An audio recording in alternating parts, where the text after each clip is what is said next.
yayasan-yayasan ini tidak ingin menonjolkan untuk berbuat sosial. Tapi kenapa kita pakai nama Tionghoa? Bukannya kita untuk eksklusif juga, tapi bahwa kita menunjukkan bahwa orang Tionghoa ini juga punya kepedulian dengan komunitas Tionghoa yang merasa mereka suku Tionghoa itu semua punya kewajiban, tanggung jawab moral ya. Mereka harus bantu. Sangat terima kasih kami dijamu di sini, diundang dalam rangka kegiatan yang berdampak kepada sosial. Ya, memang kalau kita berbicara sosial, tentunya memang tidak semua orang bisa memahami itu. Karena apa? Begitu sudah kepentingan dengan situasi situasional pada situasi negara sekarang, tentu sangat kecil mungkin orang untuk berjiwa sosial pada itu. Jika dengan adanya wadah ini kami bisa melihat bagaimana sih untuk kelompok Tionghoa peduli, termasuk ada yayasan yang ada, sehingga hal yang positif berbagai macam bentuk yang diwadah dalam yayasan itu adalah kumpulan dari berbagai macam orang maupun agama, berarti menyatukan satu pendapat agama yang sangat paling bagus.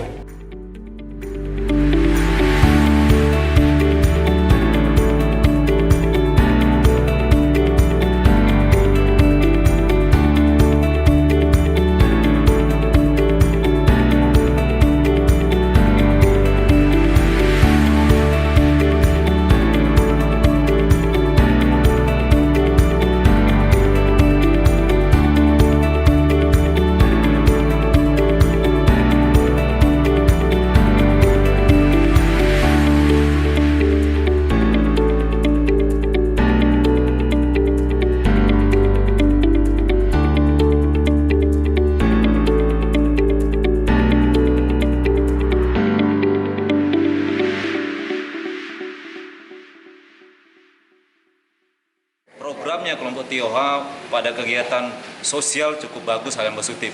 Kita melihat tadi dalam program 1 tahunan saja sudah bisa mendukung kegiatan 500 kegiatan sosial. Itu hal yang positif.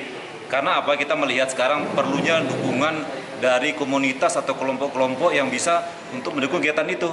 Persoalan negara, persoalan pemerintah tidak bisa hanya mendukung satu kegiatan wadah pemerintah saja. Itulah peduli itu yang sangat positif.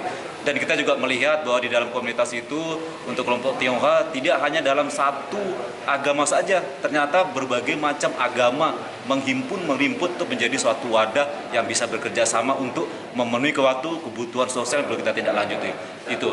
Terus yang kedua juga kita melihat dari apa yang ada khususnya museum ya, sejarah. Di situ juga kita melihat sejarah ya, dari mulai perjuangan sampai kita kemerdekaan, ternyata di situ juga terwadahi juga di situ untuk kelompok Tionghoa, bahwa dari dulunya itu orang Indonesia dengan sekian Nusantara yang ada itu sudah terbentuk suatu komunitas kegiatan sesama agama yang ada, sesama negara yang ada dengan kultur berbagai macam, tapi kita bisa untuk menyatukan suatu negara. Tujuannya apa ke situ? Tentunya mempunyai satu asas tujuan, apa? Mendirikan suatu negara secara kata mufakat kebersamaan, ya kemerdekaan itu yang kita capai. Jadi tidak mungkin suatu kemerdekaan itu hanya satu sisi saja, tapi dengan bentuk komunitas yang ada, dengan warga yang ada pada saat itu kita bisa membentuk satu kemerdekaan yang ada. Itu yang kami terakhir. Baik, saya Rahmawati Mulia, Camat Antapani. Hari ini saya senang sekali bisa berkunjung di Museum Tionghoa ya. Saya tidak menyangka juga ternyata luar biasa warga masyarakat Tionghoa ini berperan terhadap warga masyarakat, terutama yang terdampak bencana maupun membantu terutama pada saat ini dalam pandemi COVID ya.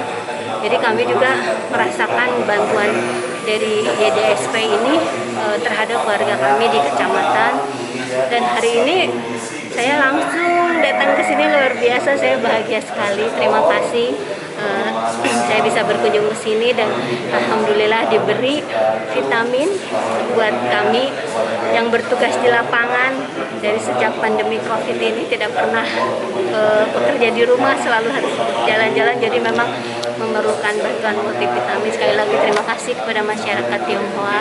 Mudah-mudahan apa yang diberikan kepada kami, Tuhan membalasnya dengan jauh kebaikan yang lebih dan rezekinya bertambah kembali. Itu, terima kasih. Assalamualaikum warahmatullahi wabarakatuh. Dalam rangka sama-sama kita melawan pandemi COVID-19, antara lain justru masyarakat Tionghoa peduli yang tergabung adalah dari berbagai macam yayasan dan paguyuban. Kita semacam partisipasi bagaimana kita itu agar bisa sama-sama melawan pandemi COVID-19 ini. Antara lain juga dengan kami tahu bahwa serba keterbatasan walaupun dalam kapasitas sebagai pemerintah, kita ingin sedikit mengkontribusikan antara lain bagaimana menjaga stamina para petugas khususnya baik itu TNI Polri, Satpol PP, Dinas Kebersihan, sampai Dishub dan sebagainya. Petugas yang tidak ada henti-hentinya dan sangat lelah, maka mereka perlu dijaga kesehatannya. Sehingga kami itu mengambil kesimpulan dengan relasi yang ada, kita mengadakan multivitamin, contohnya antara lain untuk bisa menjaga stamina para petugas.